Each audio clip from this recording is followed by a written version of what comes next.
Hello everyone and welcome back to our YouTube channel. In today's video, we are going to be learning how to activate chat ads in Messenger. Firstly, you need to open the Messenger app. Now go to the menu section. You will find plenty of options in the menu section that can change your Messenger.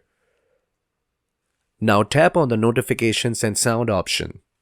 You will see two important options here. The first one being show previews. You gotta make sure that show previews is turned on.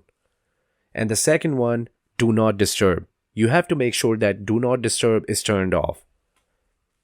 Now close the app. Now go to your mobile app setting.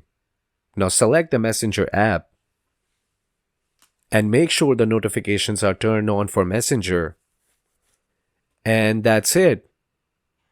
Hope that was helpful. See you next time.